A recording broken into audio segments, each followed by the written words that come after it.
I've taken this drawing that I have done and I have traced it. As we said before, the trace drawing is not as interesting as this drawing. I think that the pentimenti and all the stuff that's built up here and the underdrawing and the fact that you can see through things is a lot more interesting, although it might be a bit confusing in spots than these kind of drawings here. So with the shading, we want to bring back in some of that interest, a bit more of that dynamic. I also decided to draw some arms up onto this sofa so that that would give you some practice in shading. So that's a good example of a place where I changed my mind, or this is the same kind of thing as if you made a mistake. So if I have a line here, and then I have a line here, I decided that I would curve it afterwards. So what I'm going to do is I'm going to shade up to the line that I want you to see, and I'm just going to shade over the line I don't want you to see. And you'll see in places like this, hopefully I'll be able to make that stand out a little bit more, and you'll see what I really meant in here. All right, so your shading can help you get a better grade because you'll be showing me which line you actually intended when you did your drawing. I've set aside over here my 30, 50, 70 so that I can get to those pretty easily. But before I start this drawing, I'm going to think about what's going to be interesting in this drawing, right? So there's two ways to think about how to light your drawings.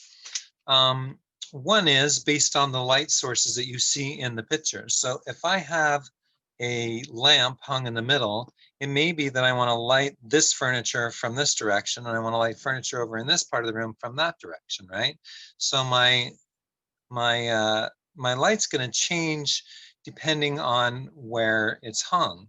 Usually the way that we talk about light is that we do like a 45-degree angle from the right or the left. But when we did that on the box, notice that we did a 2-point perspective. So when we said that this is coming down at a 45-degree angle, we had sort of an interesting shadow here and a shadow shape, and this part of the box then was shaded, and this was your shadow cast onto the floor. If I'm doing a 1-point perspective of a box, and I'm lighting it from this side, I'm really just getting a box coming out from here, and that's all the shadow that I would see. So then I'm going to differentiate this between the light and the dark, right? I'm going to have maybe a 10% here, paper white on the top. But I think what I want to do is actually move that light, instead of just being 45-degree angle, I want to move it back in the room so it's coming back from this window out forward towards me as well. So I'm going to have the light coming 45-degree angle that way, but I'm also thinking sort of making this go into shadow here and having my shadow come out this way a little bit from the box so that I'm getting something a little bit more interesting than I would have if I just had all of these surfaces white and lit from this side. I can't see the left side of any of this stuff over here. So if I just say I'm going to do a 45-degree angle from this window, I've got nothing to shade except basically the end of this chair, right? There's no left facing part of any cube in this drawing that I actually see except for this and maybe the back part of this cylinder right here. So that's not giving me any shadow work at all. So I'm going to light it from the back a little bit to show that window. I don't think that I could shade it from this side so that I'm getting shadow on this sides of things, but I'm not seeing a lot of the front edges of things either. So I think I'm going to shade the front edge of things in a 30%. So I'm going to start by taking my 30% and I'm going to say, well, the front of this sofa, now I might think the difference between the front and the top. So the top of the sofa, I want to leave light. I'm not going to shade all the way to the top of that because I want this to catch the light there as it comes from that window. So I'm going to shade the front of this sofa and the front of this here. I'm always chipping in, so I'm taking this flat part of the marker and I'm putting it up against the flat part of the line and I'm pulling out to the middle. If I have a circular object, then I'm chipping against that. And instead of pulling away from it at a 90, I'm moving it in the direction that the surface goes. So this front part of the sofa moves horizontally or vertically. It does not move off at a 45-degree angle this way or that way. So I'm chipping in and pulling it out at a horizontal. Now I also need to come around here and draw the edge of that so that I'm not getting such a ragged edge. But remember to move your markers in horizontal and vertical if you're working on this end of the wall or the cabinet or whatever it is. All these surfaces in the 1 point go horizontal and vertical. All of these surfaces go vertical and to vanishing point. Here I have to make a decision. I didn't actually draw it in, so I'm going to make sure that that line is understood. This is all going to be in shadow now because I've got an arm there. The end of the sofa here. The backs of the legs of the chairs. It looks like I need another line in there to show the inside of that leg.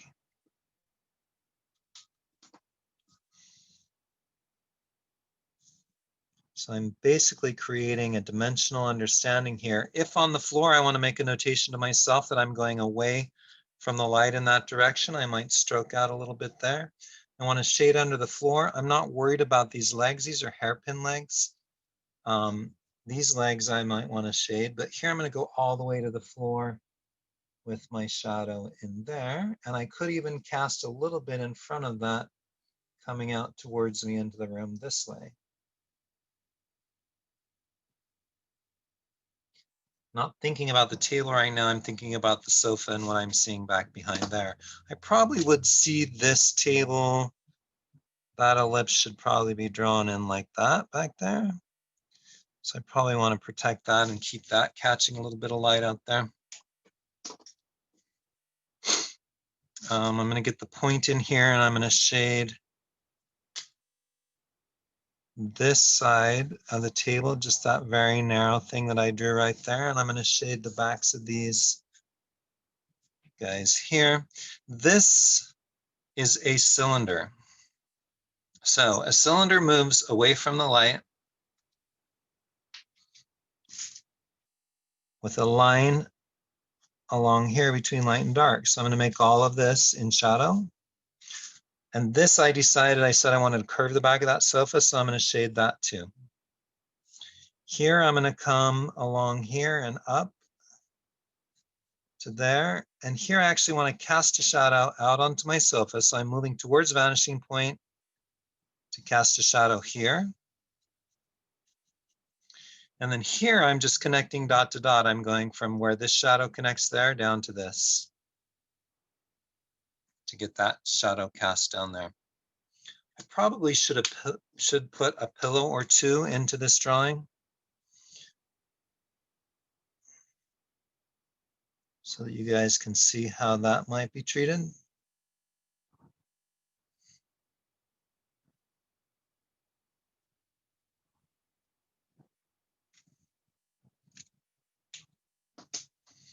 So I'm going to shade the front end of my pillows too.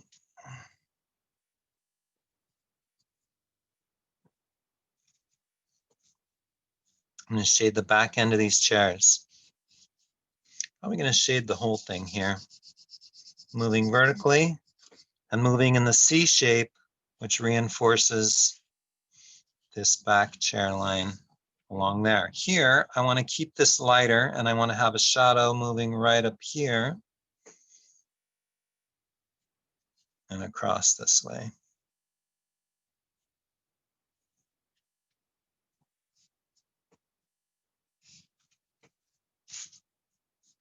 The end of this should be shaded.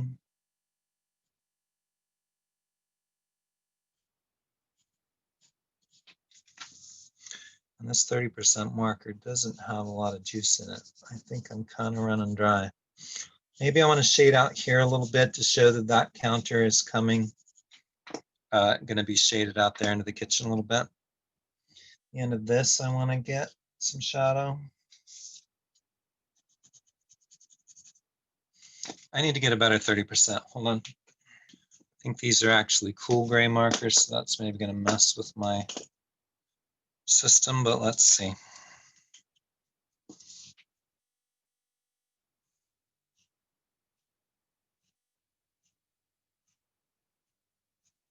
Yeah, that's better. This whole back wall, I'm going to shade this guy in right here.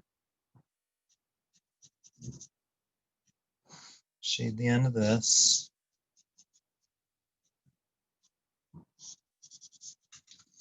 And I want to get some shadows into here too. So I'm going to shade these ends. A little bit around that. I'm probably going to leave the upper part of that light, but maybe the underneath. Well, actually, I do want to shade underneath. I want to get something that delineates the difference between. It's going to sink that back a little bit and let these objects come out a touch.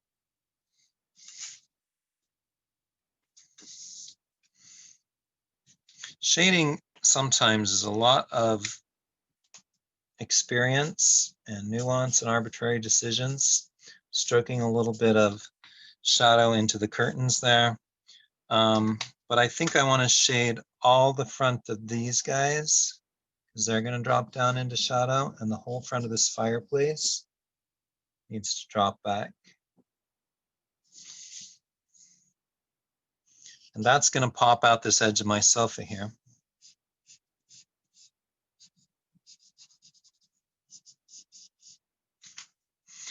Now this whole wall, if I want to differentiate between this wall and that wall, I probably am going to come in here and stroke some 30%.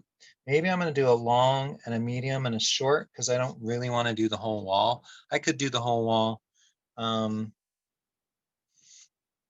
Maybe I want to differentiate between that and the ceiling, long, medium, short. Here I want to shade the end of this in a little bit so that you get that that's a cutout.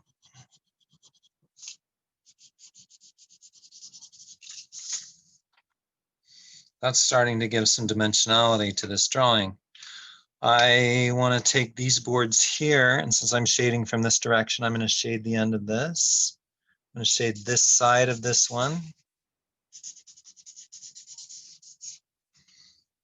This one I haven't really drawn, so I'm not going to worry about it. Maybe I want to differentiate this. I changed mine and think in the drawing this is a window up here. I'm going to say this is a wall. So I'm going to go right along here. I'm going to let that catch some shadow as if this were lighter outside. We need to talk about details on the patio as well, don't we? My horizon line is right here. This is my vanishing point. And so my horizon comes here. I need to draw my horizon at the horizon. So come outside the window and get yourself set up with a horizon line.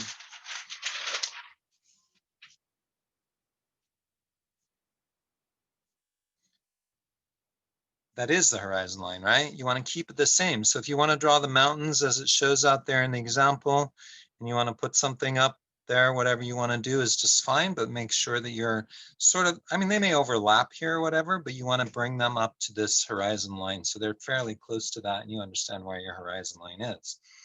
Maybe I want to put, instead of the beach that they drew out there, I want to put a swimming pool in the back of my yard. So I'm going to come here, walk back a little bit, give myself some room to walk past the house and put a line in there for the bottom of a fence. Maybe I put a fence in there.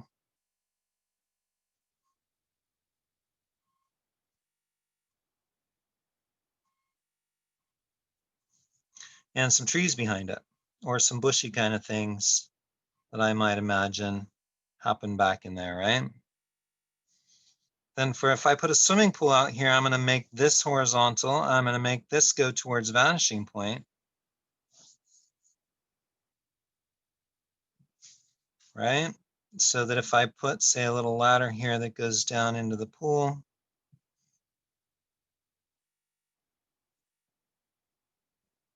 the steps of the ladder would go towards a vanishing point. Actually, these would be going horizontal, sorry, and towards vanishing point.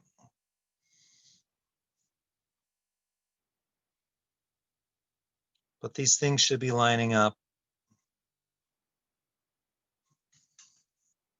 If I draw little symbols for water out here, I'm going to have them go horizontally, or I'm going to have them move off towards vanishing point as well.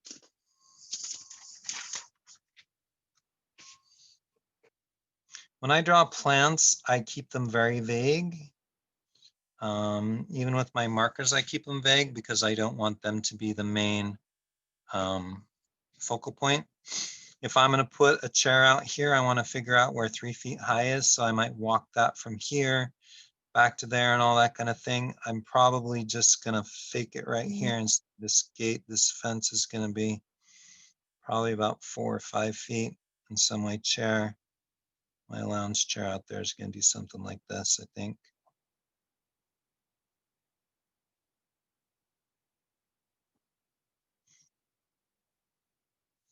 Definitely want it to be smaller than the sofa, right? So you may do whatever you want out here, but know where your horizon line is and know where your vanishing point is and work out your boxes and all that kind of stuff first. I'm going to take my 50% now. I'm going to go darker. I need to get myself some shadow core along the edges of these guys where it moves from light into shadow, right? I need to get myself some darker shadows here on the floor.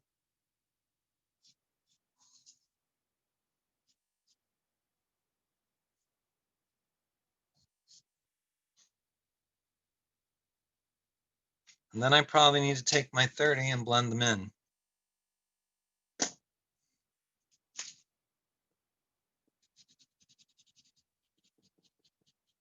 So I'm pulling the dark with the light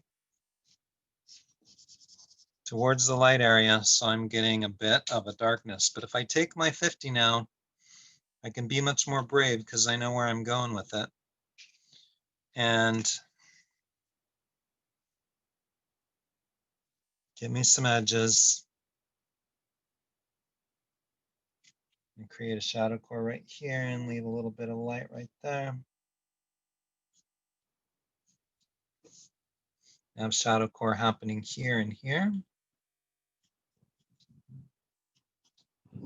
And right through the middle of this cylinder, I want to put a shadow core. And then under here, I want to put a little bit of 50% to darken up that. This edge here needs to be 50. And then I'm going to take my 50 and I'm going to underline this countertop because that's an overhang and I want that to show up. I'm going to go 50 under here for sure because I want that to drop back. Probably going to do at least 50 under there and 50 here.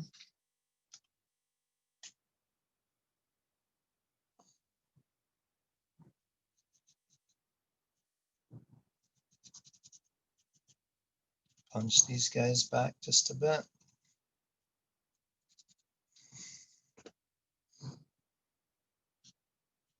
Anywhere I have a recess or a depth, I'm going to push back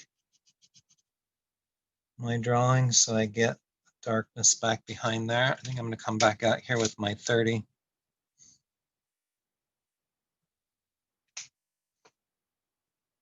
And pull this shadow out on the floor a little bit. That's also going to help the sofa to stand up a touch. I'm going to jump now to my 70 because I want to be able to see in my drawing a high contrast and know where I need to get some 50s to blend out from there. So I'm going to go 70 here in my fireplace. I'm going to go 70 underneath the mantelpiece. I'm going to go 70 underneath my furniture.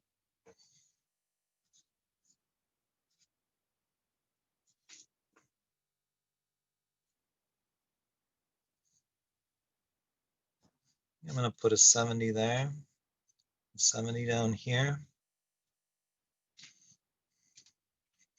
I want to go 50 on the shadow out into the floor. So I'm not going 70 in my cast the way I normally did. I'm being a little bit more gentle, but back here I can't see what I'm doing. So I'm going to come up with this 70, give myself a line along the bottom there, there, there, and there. Didn't even draw those shelves in. So where I need to punch it up and bring it out, I go along and do that. And then if that's too dark, I go back to my 50 and I blend it back in so it doesn't look so ragged.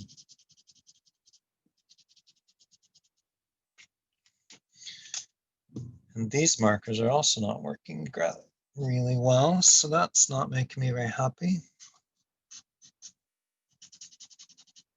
I'm doing 50 in my core and 50 in my cast.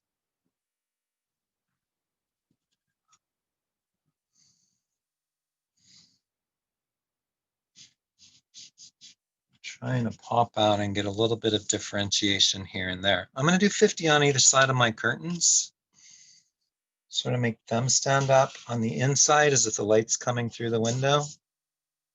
A little bit at the bottom.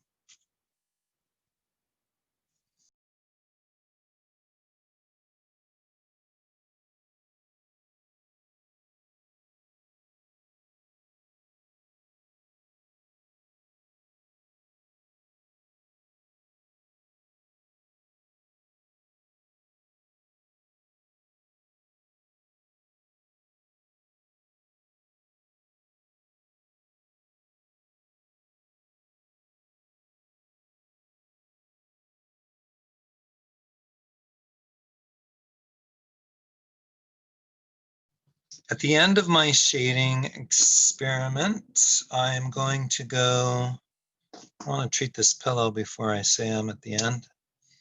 Get the end of this pillow drawn in 50. Make sure the end of this guy is kind of coming back.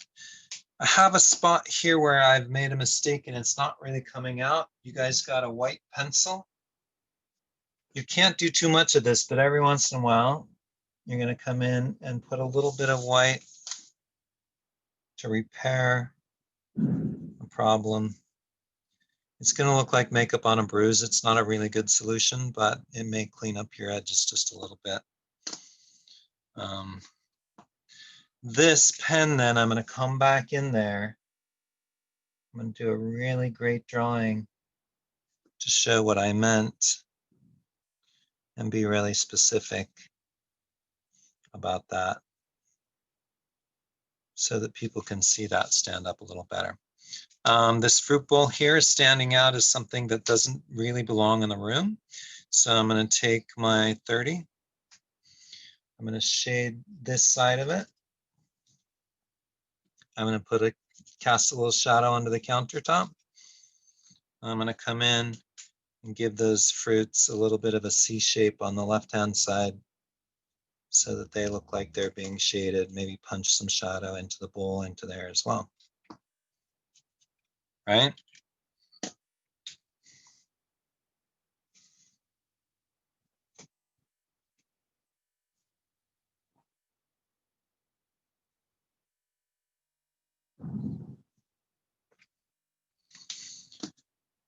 So it would be good to probably go over your details before you start this shading. I'm trying to do an afterthought kind of thing here. These flowers I'm going to light above and to the at a 45-degree angle. So I'm kind of going in and doing a C shape around on the left-hand side of those, like I did on the others. Or like I was thinking at the beginning of the quarter in terms of my, there we go. That put a nice light from this side. If I'm doing that, I'm probably gonna do that to the pillow there too, so that I get this kind of understanding. Notice how when I put this heavy line down at the bottom, you kind of don't see that line so much coming through. So I'm shading these pillows a little bit. Probably need a 70 here.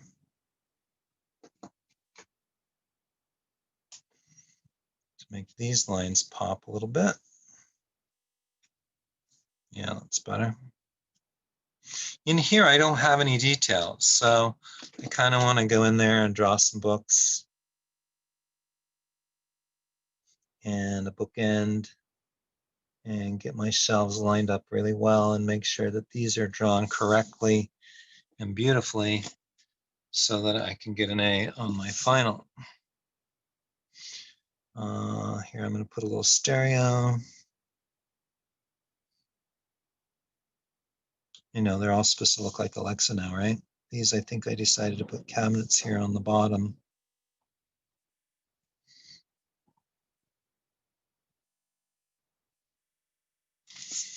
so that I could have pool toys and towels and stuff near the pool when I go outside. This here, I probably want to make a door out onto the pool, right? It could be that right here. And I think this happens in your floor plan. You have a door. Wait, I'm going to go to here. Draw my door in there.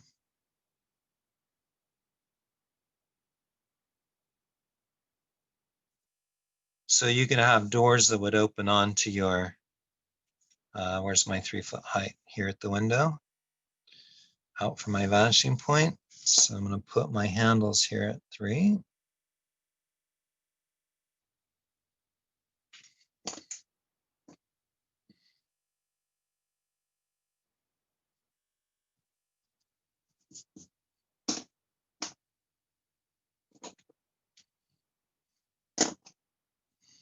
I can go outdoors and do a little bit of shading too. Maybe that fence is going to be shaded. Maybe this edge of the pool is going to drop that down into a bit of a darkness there.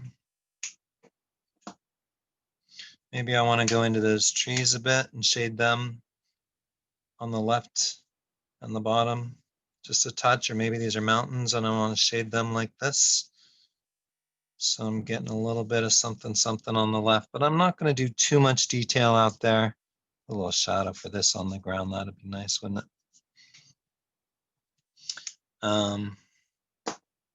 Because these are all secondary kind of things that I don't want to show up overly loudly in my drawing.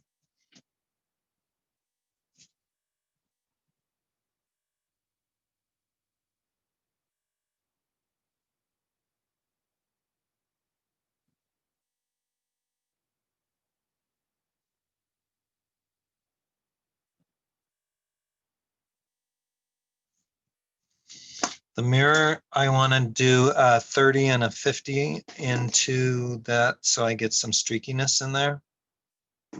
Here's my warm gray 30. So I'm going to streak up and down a little bit in the mirror. And I'm going to take my 10 probably.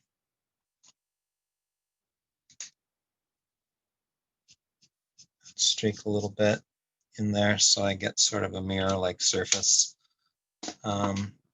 I don't always go with my pen across the window. Sometimes I'll do it with a pencil because it's softer.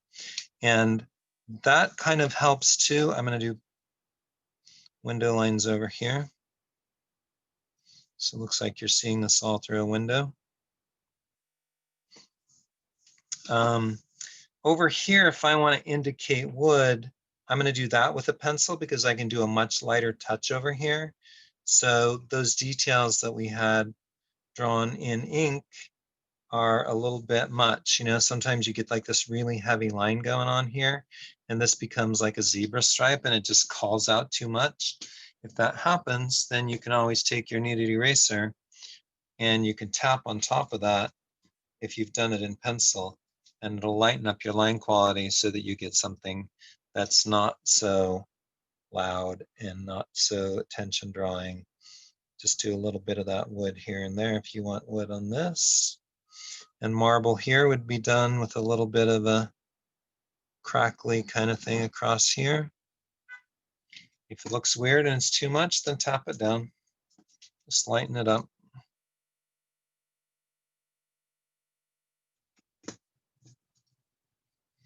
Marble looks good if you do a little bit of light and a little bit of dark anyway, so it's kind of good to do some variation of line quality in that kind of thing.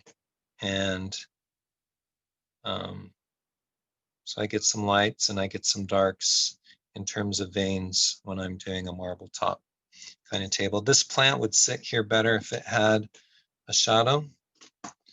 So I'm going to take, this is a 30. Let's see what happens if I take a shadow and streak it across here just a little bit onto that table. The insides of these guys I forgot to do, I noticed, so I kind of want to come over here. Show the inside of the arm turning away from the light there.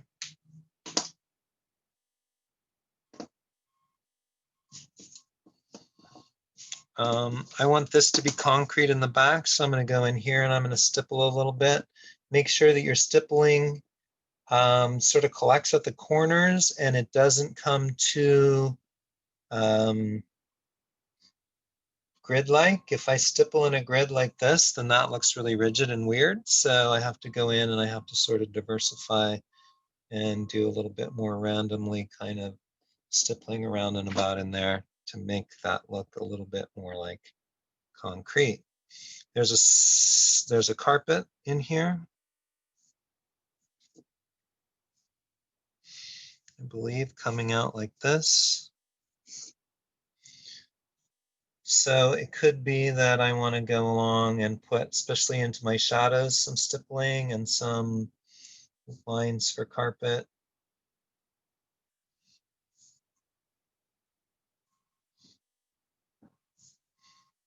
Especially out here on the front edge of it. I probably want to have like a 50% or at least a 30. Since I'm vignetting out, I'll probably start with my 30 to see what that looks like and sort of shade this end of the carpet along there.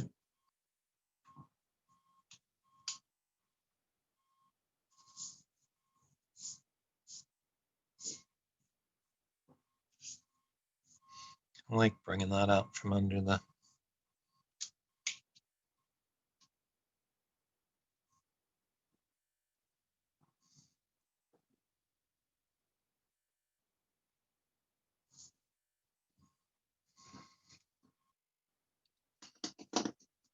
kind of like what the wood did. I'm going to put some of that on the end of this.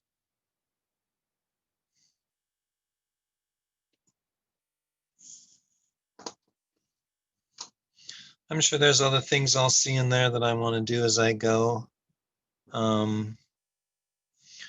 further into this or as I look at this project after I've had a break. But for now, I may want to take these finials here and sort of light them above and from the left, because anytime I have a sphere in there, I just like to put a little C shape on one side of it.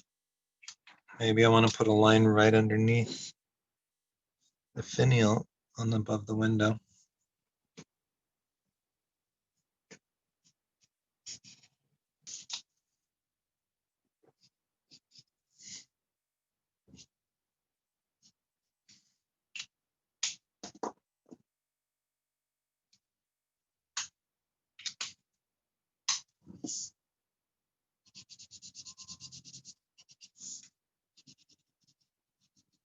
Don't judge your drawing when it's wet. It usually gets better as it dries out. Everything's going to lighten up a little bit. Sometimes you'll put a marker down and it'll be really dark. You can come through these kind of details. You could shade this side of the jug. You could shade this side of each glass, the left side of everything. I'm kind of going in here and putting a little bit of shadow in, just to sort of put them in the room with the rest of the stuff.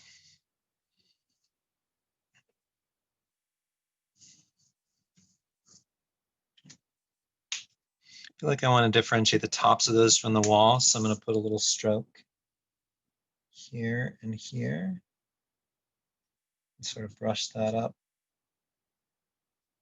towards the window a little bit. Probably should just finish that off and then let the curtain stand up a little lighter. That's nice.